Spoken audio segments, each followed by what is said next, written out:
Hey everyone, what's going on? Welcome to the channel and welcome back to the third annual Christmas special. Today I'm joined in this review by my good friend Anthony A. Perez to talk about the Mockbuster version of Home Alone, simply called Born Alone. But for some places it's been retitled now to Alone for Christmas. I can completely see why when you have a title like Born Alone.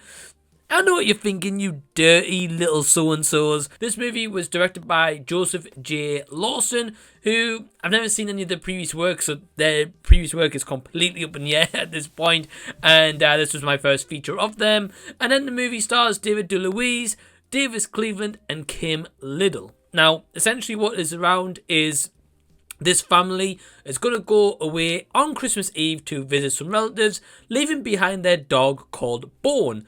But when three thieves break into the house and look to steal the presents, it's up to Bone, the dog, to stop them. This movie, guys, is as bad as it sounds. This is the ASYLUM'S Mockbuster version of the hit Home Alone. Now, I'm a little bit surprised and perplexed that it took this long to make the movie in 2013. Seems though the ASYLUM'S been going on for 25 years now, and also they like to try capitalize on a movie success when that initial movie kind of comes out. So I'm very surprised they left it for all this time.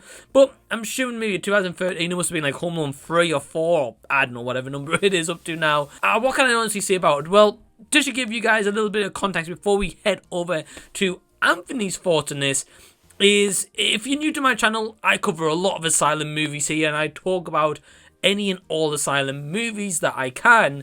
If you are returning, you already know my stance on this company. I love a very so bad it's good movie, and at this point the Asylum kind of does nothing to shock me, but never say never. I'm sure they're going to bring up something, and this movie, guys, is so bad it's kind of not good. I mean, don't get me wrong, there's some hilarious CG moments in here, and just the concept alone you're thinking, wow, okay, well, how the heck is a dog expected to kind of set up all these booby traps and stop these thieves and be able to do all of this themselves? It's just absolutely stupid, the premise alone. Now, I am really surprised to see, as Anthony will see in his portion, that David DeLuise is in this movie, and of course he was the father in Wizards of Waverly Place. Now, I did watch that show back in the day. I thought the show was okay. I wasn't really a huge fan of him, if I'm being honest, but it was very unusual to see him in an Asylum movie, so I was very surprised to see that when I checked this out. But yeah, CG, terrible. Don't even expect anything good here. The CG on the dog's mouths itself, I will be honest, and I can't say it's 100% terrible. I've seen absolutely worse CG in Asylum movies in the past. So to me, I was like, wow, this isn't too bad from the Asylum. You know, I was actually pleasantly surprised. Now, don't get me wrong, it's not great by any stretch of the imagination, and don't kind of take what I've just said to be like, oh, Mike's in it. It's absolutely, utterly fantastic. It matches Disney, Pixar. No, hell no. No, that's just not happening. But yeah, this movie, acting is bad, as you can expect. The premise is hokey, the Mockbuster, it's everything that you come to expect from the movie studio Asylum. Or if not, watch this movie if you've never seen an Asylum one, and you'll know exactly what you're going to get into if you watch more of their movies. Now, I've got more to say about this one, but before I do, I want to hand over to my guest, Anthony Perez, to hear his thoughts as we continue our Christmas collaborations on his thoughts of Born Alone.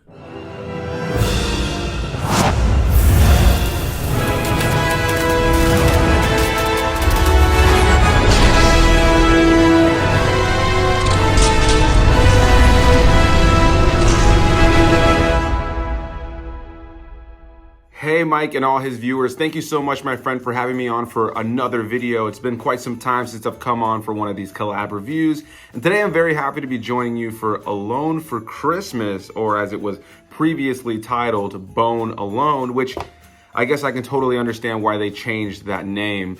Yeah, going into this, I knew it was an Asylum film, as you did share that with me, and then of course I saw their name pop up at the beginning of the movie. So going into this, you already know it's not going to be a great movie, and I feel like you kind of have to adjust your critic lenses slightly when you're watching and reviewing a movie like this, because if there's a movie that takes itself seriously, even if it is something for kids or a little bit goofier, you can kind of be a little bit more straightforward with what didn't work and what did work.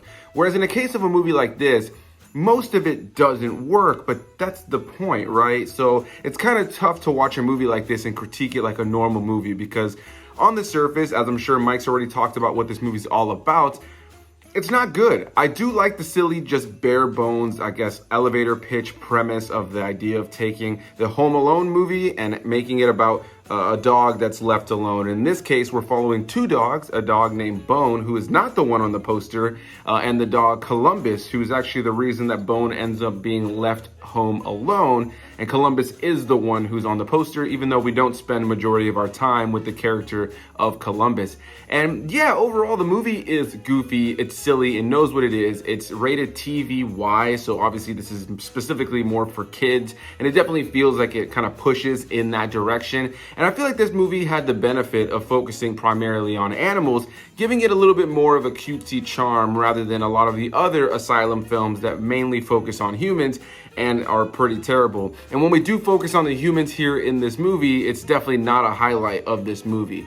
I'll be honest when I say that I actually started the movie out and was enjoying myself with it because of the fact that it seemed to just know what it was, and because they were actually using real dogs, and then later on we're using CGI to alter the mouths of the dogs in order to move and keep up with the dialogue, even though the dogs themselves were just sitting there or standing there more often than not. Which reminded me a lot of films that I grew up with in the 90s, films like the Homeward Bound films, but films like that had far more of a charm. And then later on there's a tons of other animal movies that would do just stuff like that, but there is a charm of the time. And in the case of something like Homeward Bound, there's a heartfelt story there that does have cheese and some elements about it that are corny, but it feels more because of the time that it's from and the fact that it's not taking itself overly serious, but it's still serious enough. But in the case of this movie, yeah, it's not serious in any way, shape, or form. It knows it's silly, it knows it's stupid. There are shots of the dog's hands like pressing things or high-fiving at one point. This movie in and of itself, from beginning to end, knows that it's terrible and knows that it's stupid,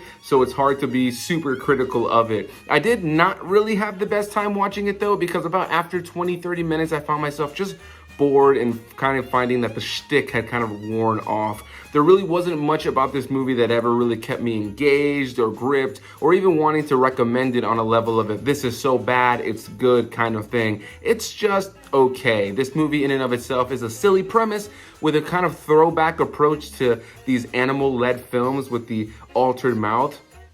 But outside of that, there's really not much more to really grip onto here. You have the bumbling idiots that come to steal from the house that Bone is in and Columbus is in, and they come and save the day. They set up their traps, and there's all the stuff that you would expect out of just the elevator pitch of this movie. But none of it's really funny or super gripping or exciting. Again, even on a it's so bad, it's good kind of cheesy level. The movie is just so bad and just knows that it's bad that you kind of just are sitting there going, all right, I'm watching a bad movie for the sake of watching a bad movie. And yeah, that's all I really feel like I have to say on this movie. There wasn't ever anything that made me laugh out loud from how bad it was. It was just me kind of staring at the screen going, yep, this is not great. It was interesting to see some actors I am familiar with though, like David DeLuise, who I know from the Wizard of Waverly Place show on Disney Channel from back in the day, and I've also seen him in other movies and TV shows. And then of course Kevin Sorbo, who is a very big actor. And so watching them in this movie even far more solidified for me that this movie is just going for as bad as it possibly can be in the line delivery, the lines themselves, the visual effects are laughable. And it's just mainly because, you know, you have these two actors who I've seen in other things who I know can give far better performances than other things that I've seen them in, and here they're just hamming it up and leaning into the stupidity and the cheese of it. Yeah, this isn't a good movie with any real stakes. There's no real character development here or anything that you'll really grip onto. I think most of the joy for me for this film came out of the fact that I loved animal-led films from back in the day that focused on characters that, you know, were animals, that were actually filmed as real animals, and they would alter their mouths later on. Some of the CG in this film is horrible when it comes to the alterations of the mouth, but sometimes it's passable. You don't really notice it too much, and it kind of, again, harkens back to the early 2000s or the 90s with a lot of films that made movies just like this. So yeah, beyond that cheesy nostalgic element of this kind of a throwback kind of thing thrown in here, yeah, this movie doesn't work. I can't recommend it, and definitely want to hear what you guys have to say down below. And I'll go ahead and pass it on back now to Mike. I just want to say a big thank you to Anthony for joining me for this collaboration. So far, we have covered quite a few Christmas movies every year that I've been doing these specials, and it's so great to have him on board for yet another collab. If you want to check out Anthony's channel, which I absolutely implore you to do so, the link is down below in the description box to go give him a subscription. That would be awesome. Go subscribe to his channel, completely free. He has a lot of awesome content over there, and one of the biggest, if not the biggest, Star Wars fan I've ever met in my life. And Anthony, thank you so much, my friend, for dropping your thoughts and for joining me in this collaboration. And yeah, man, you know, I think we're kind of on the same page here. Yeah. This movie is terrible, CG, laughable at absolute best. And I think with this one as well is, Anthony's got a very good point. At a certain point, about 20-25 minutes in, you're kind of curious to be like, right, okay, well, how are they going to execute this Mockbuster style of this dog to stop the thieves? So that alone, for me, got me really interested. And I was like, right, okay, so what direction are they going to go and try to take? However, after that point, I did find myself a little bit, a couple of times, a little bit bored. And I found myself to be kind of, not dozing off as such, but kind of just like, they could have really gone like even further out and even further stupid with this movie, but they kind of didn't, and I really wish they did, because I think if they really leaned more into the hawkiness of this whole plot and how that was executed, I really think this could have been so terrible. It's a very good kind of movie, and maybe one of people revisit kind of yearly as like a Christmas time, or kind of like a tradition, or noise in the background, or setting up the tree even, you know, having this kind of dumb movie on. But unfortunately, doesn't quite hit that mark. And for an Asylum movie, I definitely think this is kind of like in the earlier stages, before they kind of implied a little bit better CG and maybe better story writing and writers in general. I mean, don't get me wrong, it's never good.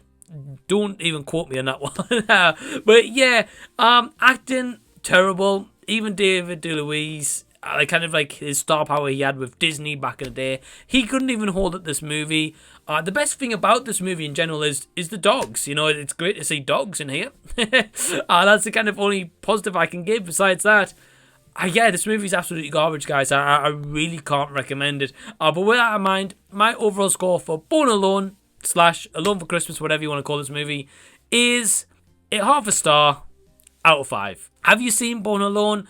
Are you going to check it out? I'll leave any and all comments down below so we can continue the discussion down there. Again, I just want to thank Anthony for joining me in this collaboration. Link to his channel down below in the description box. Go give him some love. And yeah, I hope that you've enjoyed this video. Please give it a thumbs up and also subscribe to the channel by clicking the red button down below so I can see you again on a future video. And also, if you're unaware, I do also have a Patreon. Yeah, over on my Patreon, I have a couple of tiers you can select from, which starts from £2 per month. And these tiers do include like early videos, my release schedules, say what goes onto the channel. You can actually pick out movies for me to review. There's so much stuff to find out about my Patreon. The link is down below in the description box if you want to check out more. And I want to give a big special thank you to all my awesome Patreons who help support the channel. But thank you for watching this video, and until the next time that I see you, I'll be seeing you later.